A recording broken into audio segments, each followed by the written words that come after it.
네, 2021년 11월 12일 이정훈입니다.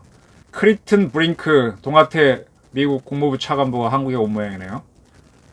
그가 연합뉴스와의 인터뷰에서 이렇게 얘기했습니다. 최근 한미 간 이견 논란이 불거졌던 종전선언을 두고 긴밀하며 생산적인 협의가 이루어지고 있다라고 그랬고요. 썬김 대북정책특별대표가 방한했을 때 밝혔듯이 이 문제에 대해 미국은 한국과 긴밀히 협의하고 있다. 생산적으로 이루어지고 있다라고 했답니다. 자, 이거 말을 뒤집으면 문재인 정권이 종전선언을 하고 싶어 안달이 났다 이런 얘기죠. 근데 미국은 협의하자고 협의 응해주고 있다라는 겁니다. 여러분 어떻게 생각하십니까? 종전선언을 해야 됩니까? 하지 말아야 됩니까? 그리고 종전선언이 뭡니까? 1950년 일어났던 6.25 전쟁은요, 53년에 정전이 됐습니다. 정전이 됐죠. 근데 정전이 되고 난 다음에 이 정전 관리를 유엔이 해오고 있습니다. 유엔이 하고 있습니다. 대개 이렇게 장기간 정전이 되면요, 정전 당사자인 두 나라는 원래는 같은 나라인데 두 개로 쪼개집니다. 근데 우린 쪼개지지 않고 70년을 지금 달려왔습니다. 그건 종전선언을 하게 되면은 종전은 이미 했죠. 저는 이 문재인 정권에서 쓰는 용어 혼란이 굉장히 짜증스러운데 종전은 이미 했어요. 정전 중지선언이죠. 정전 중지선언이겠죠. 그럼 뭐예요? 그러면 남북이 서로 외교관계를 맺고 별도의 나라로 가면 되는 겁니다. 그죠? 외교관계를 맺으면 돼요. 우리가 옆에 있는 나라와 외교관계를 안 맺으면 싸울 수가 있습니다. 저기 남미에 있는 나라랑은 외교관계를 안 맺어도 돼요. 싸울 수가 없으니까 물리적으로. 옆에 있는 나라랑 되게 외교관계를 맺습니다. 외교관계를 지내다가 전쟁하게 되면 전쟁사를 끝내고 또 외교관계를 맺고 이렇게 하는 건데, 그러려면은 이제 정전이든 진짜 전쟁이든 그걸 끝냈다는 선언을 하고 그 다음에 외교관계를 맺어야죠. 그럼 남북관계 외교관계를 맺으면 됩니다. 문재인 정권이 이런 능력이 있나요? 이 문제는 이미 노태우 정권이 했습니다. 남북한 기본합의서가 바로 그겁니다. 우리가 일본하고 국교 맺을 때 기본조약 맺었고, 외교관계 처음 맺을 때 강화조약, 평화조약, 기본조약 그런 식으로 외교관계를 맺습니다. 종전선언도 거기 다 포함되는 거예요. 아무것도 아니에요. 그럼 남북 기본합의서는 조약으로 못했냐? 남쪽이 북한을 국가로 인정 안 하고 북한도 우리 국가로 인정 안 하니까 그게 합의서라고 한 거죠. 근데 이걸 서로 지켰나요? 안 지켰잖아요. 그럼 문재인 정권은 솔직하게 우리 통일 포기하겠다. 포기하고 남과 북이 별도의 독립국가로 되겠다. 그래야만 서로 국가로 인정해야 싸우지 않게 되는 거죠.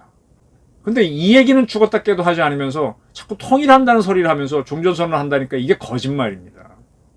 그리고 남북이 별도 국가로 되는 거는요, 제가 아는 한은 미국과 중국은 오히려 좋아할 거요. 그러면 둘이 안 싸우겠다 그러면 그렇게 나쁘진 않아요. 그렇게 나쁘진 않아요. 크게 그들은 손해볼 게 없어요. 근데 우리는 통일을 포기하는 게 좋은 건가요? 그리고 북한도 한반도의 공산화, 전 세계의 공산화는 목표로 갖고 있는데 이걸 별도 국가가 가는 걸 할 수가 있을까요?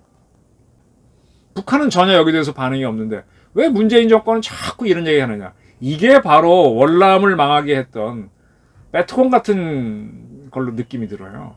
그리고 6.25 전쟁을 불러일으켰던 세력이 남노당 아닙니까? 박헌영이 자꾸 이렇게 신탁 통지를 해야 된다 이런 식으로 북한에 동조를 해주니까 저쪽에서는 내려오기만 하면 여기서 환영하는 세력이 있을 줄 알고 전쟁을 일으켰던 거 아니에요. 참 이상합니다.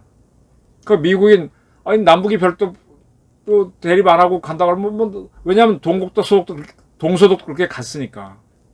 응? 크게 반대할 이유가 없습니다. 중국은 오히려 반길 겁니다. 확실히 한반도의 절반은 자기네 속국으로 삼을 수 있으니까. 그리고 우리 나중에 북한하고 통일하려고 하면 중국하고 싸워야 되는데 그게 가능하다고 보십니까? 북한이 중국이 아니었을 때도 유엔군이 올라가니까 팽덕회가 있고는 30만 대군이 참전했었는데 진짜 반통일 세력입니다. 종전선언 하자는 세력들. 지금 북한이 거기서 민주화 시위가 일어나가지고 촛불 시위가 일어나갖고 그들이 김정은 정부를 뒤집어 엎고 대한민국에 참여하겠다. 그래서 동독이 그렇게 서독에 편입된 거 아닙니까? 그렇게 민주화하도록 해야지. 무슨 너무 종전선언을 자꾸 하자고 이렇게 땡깡 부르듯이 조르는 이런 정부가 있습니까? 남노당 정권이에요? 대한민국에서 정치학 하시는 분들, 국제정치 하시는 분들 꽤 많을 텐데 왜 여기에 대해서 이런 방구 얘기 안 하고 주사파 논리, 북한 논리를 쭉쭉 따라가냐 이겁니다. 그리고 북한은 막상 종전선언 하자는 식으로 우리 흔들 때는 주사파 시켜서 하지만은 막상 하자 그럴 때는 자기들도 한반도의 공산화를 포기해야 되기 때문에 그건 못합니다. 아주 불리하면 하겠죠. 아주 불리하면 하겠죠. 근데 핵까지 갖고 있는데 굳이 그렇게 할 필요는 없을 거라고. 이 정전선언 자꾸 주장 나올 때마다 그래놓고 난 문재인 정권이 하는 게 뭔지 아세요? 남과 북이 완전히 별개의 나라로 가게 되면 그게 이제 통일이라고 주장할 겁니다. 그거는요, 한국과 일본이 외교관계 맺어갖고 서로 왔다 갔다 교류하니까 한일 합방됐다는 것과 같은 얘기입니다. 응? 하나의 군대, 하나의 세금, 하나의 검찰, 그게 안 되면 통일이 안 되는 겁니다.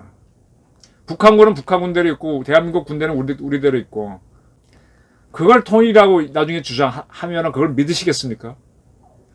계속 이렇게 지금 국민을 헷갈리게 만들고 자기는 좋은 일을 하는 것 같은데 이거는 이미 노태우 정권 때 했다가 북한이 안 지켜서 지금까지 그냥 종이 쪼가리로 있는 기본 합의서 정도만 그렇게 있는 거예요. 근데 그거를 자기 이름으로 바꿔서 종전선언하고 뭐 남북 평화 통일 선언하고 그러면서 서로 자유왕래가 되고 그렇다고 해서 우리가 북한을 우리가 통치하나요? 아니지 않습니까? 한일 관계도 지금 자유로운데 문재인 정권 같은 게 들어서서 막 힘들게 하면 힘들어지고 그렇게 되는 거고 일본에서 발생한 코로나 환자를 대한민국 정부가 어떻게 할 수가 있어요? 못하지 않습니까? 주권이 서로 바뀌었으니까. 제발 북한하고 우리 통일하고 싶으면 이런 식으로 통일하는 거 아닙니다. 종전선언 뭐 이렇게 쇼 거쳐서 하는 거 아닙니다. 북한 민주화를 해야죠. 북한 민주화를 해야죠. 동독이 그렇게 해서 무너져서 서독에 들어왔거든요. 북한이 무너지도록 하려면 어떻게 해야 돼요? 핵부터 없애야 되지 않습니까? 완전히 반대로 가고 있으면서 옛날 박헌영이 했던 것과 비슷한 노선을 가고 있습니다. 참으로 답답해서 오늘 제가 이 방송을 짧게 하는 바입니다. 종전선언. 누구를 위한 종전선언? 좀 생각해 주시기 바랍니다. 감사합니다.